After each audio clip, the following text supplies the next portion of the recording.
ಜೊತೆಲಿ ನನಗೆ ಇಷ್ಟ ಆಗುತ್ತೆ.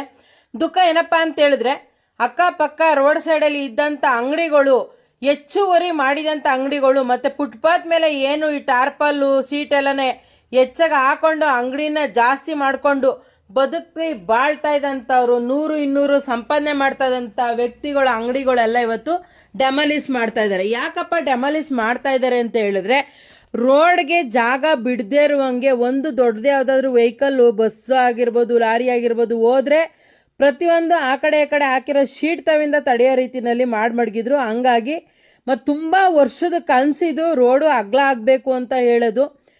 ಆ ಕನಸನ್ನ ಈಡೇರ್ಸೋಕ್ಕೆ ಅಂತ ಇವಾಗ ಕೈ ಹಾಕಿದ್ದಾರೆ ದೊಡ್ಡವರು. ಒಳ್ಳೇದಾಗಲಿ ಎಲ್ಲರಿಗೂ. ಬಟ್ ಆದರೆ ಬೇಜಾರು ಯಾಕಪ್ಪ ಅಂದರೆ 100-200 ರೂಪಾಯಿಗೆ ಜೀವನ ಮಾಡ್ತಿದ್ದಂಥವ್ರು, ತಳ್ಳುಗಾಡಿಯವರೆಲ್ಲ ಇವತ್ತು ಫುಟ್ಪಾತ್ನ ತೆರವುಗೊಳಿಸ್ಬೇಕಾಗಿದೆ.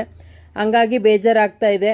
ಇನ್ನು ದೊಡ್ಡವ್ರು ಸಂಪಾದನೆ ಮಾಡಿದವ್ರು ಬಿಡಿ, ಅವರೆಲ್ಲ ಕೋಟಿ ಸಂಪಾದನೆ ಮಾಡಿರೋರು ಇದ್ದಾರೆ, ಅದರಿಂದಾಗಿ ಲಾಭ ಮಾಡ್ಕೊಂಡಿರೋರು ಇದ್ದಾರೆ, ಅವ್ರು ಚೆನ್ನಾಗಿರ್ತಾರೆ. ಆದರೆ ಬಡವ್ರ ಬಗ್ಗರು ಪಾಪ ಏನು ಮಾಡ್ತಾರಲ್ವಾ, ಖುಷಿ ಏನಪ್ಪ ಅಂತ ಹೇಳಿದ್ರೆ, ಎಷ್ಟು ವರ್ಷದಿಂದ ಹೋರಾಡ್ದಂಥದ್ದು ಇವತ್ತಿಗೆ ರಸ್ತೆ ಆಗೋದಕ್ಕೆ ರೆಡಿ ಆಗ್ತೈತೆ. ಅದೂ ನನಗಂತೂ ತುಂಬಾ ಖುಷಿ.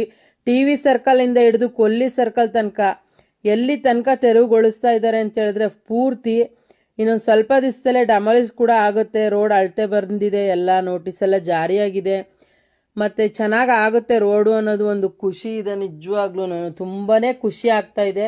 ಆದರೆ ಇನ್ನೂ ಬೇಜಾರಾಗ್ತಾ ಇರೋದೇನಪ್ಪ ಅಂದರೆ, ಪಾಪ ಬಡವ್ರ ಬಗ್ರ ಅಂಗಡಿಗಳೆಲ್ಲ ಓದ್ವಲ್ಲ, ಅದೇ ಬೇಜಾರಾಗ್ತೈತೆ. ನನಗೆ ನಿಜವಾಗ್ಲೂ ಖುಷಿಗಿನ್ನ ತುಂಬಾ ದುಃಖನೇ ಆಗ್ತೈತೆ ಆ್ಯಕ್ಚುಲಿ ಅಂತ ಹೇಳ್ಬೋದು. ಯಾಕೆಂದರೆ 10 ರೂಪಾಯಿ 20 ರೂಪಾಯಿಗೋಸ್ಕರ ಎಲ್ಲ ಜೀವನ ಕಟ್ಕೊಂಡು ಇದು ಮಾಡ್ತಿದ್ದಂಥ ವ್ಯಕ್ತಿಗಳು ಮತ್ತೆ ಇವಾಗ ಮತ್ತೆ ಫುಟ್ಪಾತಿಗೆ ಬಿದ್ದೋರಲ್ಲ ಅಂತ. ಅದು ಹೆಂಗಪ್ಪ ಅಂತ ಹೇಳಿದ್ರೆ, ಭದ್ರತೆ ಪ್ರತಿ ಒಬ್ಬರು ಕೂಡ ಇದ್ದಾರೆ. ಪೊಲೀಸವರಿಂದ